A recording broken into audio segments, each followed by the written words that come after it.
Okay, so I have a bunch of my stuff here from like elementary school, and I found a couple of stories that I had written. And I asked if anybody wanted to hear a story that I wrote in the first grade. Turns out I wrote it in the second grade, so I was wrong. Um, I think it's pretty good for a little kid. This stupid ass little picture I drew.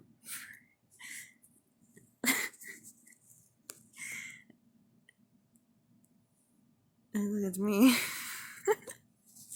Oh, and I also got these pictures, these photographs. I think that's me at SeaWorld. It's me and a fucking squirrel. That squirrel's up to no good.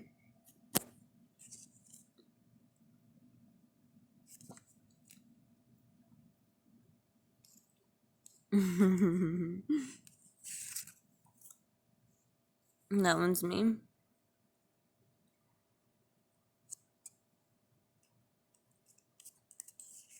This was in front of the house where I told some of you I had an imaginary friend named Lucifer when I was a kid.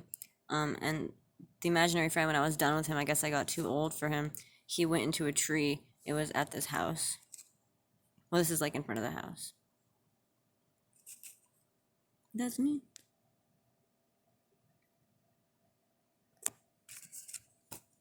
It's me and a Furby. This is in front of where I used to live, where I grew up.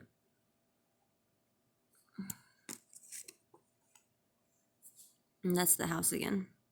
Not the one I grew up at, but the one where my imaginary friend went into a tree.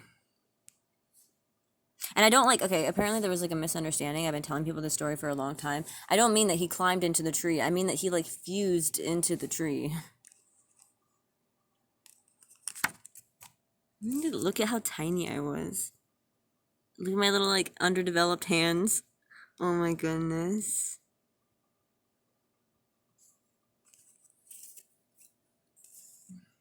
It's a monster.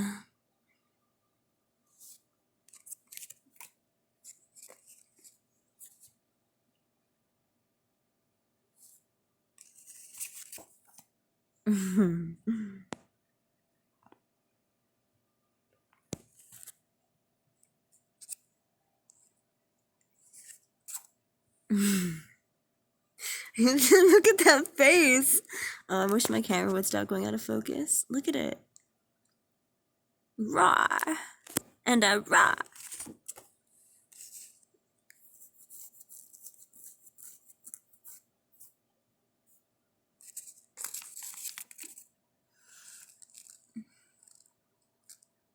This was, I think, at Lake Tahoe.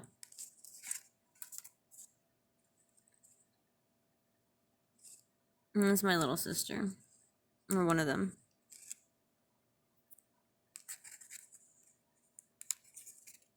Look at this. Can you just like see me sitting on the floor of a church doing this? Oh my god. I'm like a little mouse. It's so creepy. I love it.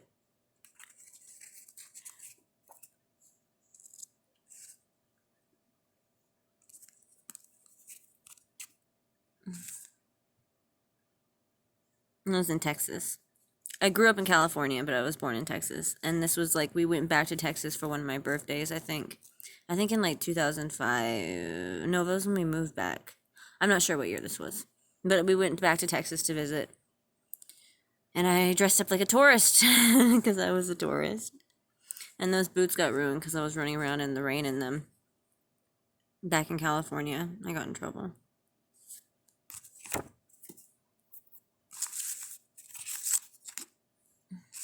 That was such a nice sweater. We're getting to my story, I swear. I'm showing you these pictures. This was taken in Hungary. Look at my fucking brother. Oh my goodness.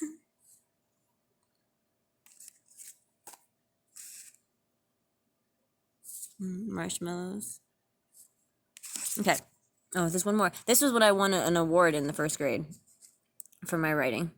But the story I'm about to read is the second grade. The one in the first grade, there was like these people were like a traveling group of performers who went like from school to school, and they picked like the best writing, and then they would perform it on stage, and they picked mine. I was so psyched. I wish I had that story. This isn't the story that I won the award for. This is just, I was always writing stories. There's a bunch of them in here. But it's called Underwater Adventure: The Tale of the Lost Dog, and I spell it tail like fucking tail, like Tail. Okay, I don't know if I did that on purpose though. Once upon a sea. Okay, I'm gonna take a while reading this because it's kind of hard to read. Once upon a sea, I was going scuba diving with my dog. He had his tank on. We were ready to dive. I said, "Let's see who can swim the furthest." "Rough," said Snow the dog. 1, 2, 3, go. We stampeded to the shore and ran into the water. We dove and swam super fast. Snow stopped. He was tired. I swam and swam and swam some more. When I finally stopped, I was lost. I continued swimming downward. I was so deep my ears felt like they were going to pop. I saw a bright light. I swam toward it. There were people with fins and mermaids all over. There were girls with hair long enough to fill the room. There were dogs, mercats, and merpeople. It was Atlantis. I swam to the left and the right. There was a force field that let things in but not out. I was trapped. Snow followed me even though he was tired. "Rough," said Snow. "Oh no. I wonder if he should come in and suffer the force field, or should I suffer not having him?" I charged into the force field. Splash! The air leaked out. The Mers held their breath. A kid did not catch any air. Oh no, I grabbed the kid to save him. The pressure of air was making a tidal wave, heading towards Snow. "Help!" screamed the mermaids. I kicked Snow out of the way and took the mermaids to the surface. Next, I rescued the mer babies and pets. Then I caught Snow and took him to the surface. A giant shark came. It tried to eat me. I jumped so high, it looked like I was flying. My hair was static. I looked at Snow in the water and said, "Now what?" Then remembered about the shark. I jumped in the water, but the shark was gone, and Snow was shivering. I pulled him out. I said, "I have to get you to a safe place." So I went swimming on a mermaid's back with Snow. We went to Gold Beach. I took Snow off the mermaid's back and said thank you to the mermaid. She said, "You're welcome." We were finally safe and best friends. The end. Okay, so that's a story I wrote in the 2nd grade and some pictures. I thought it was cute. I was just looking through this shit. These are some pictures of them performing the story that I wrote in the 1st grade that won the award. It's called The Blanket of Snow. I remember, in the story, the girl's whole family got, buried in snow, and she was, digging them up, and she was scared. And they took that line out of the fucking story, and I was, devastated. Look, they're performing it for me, though.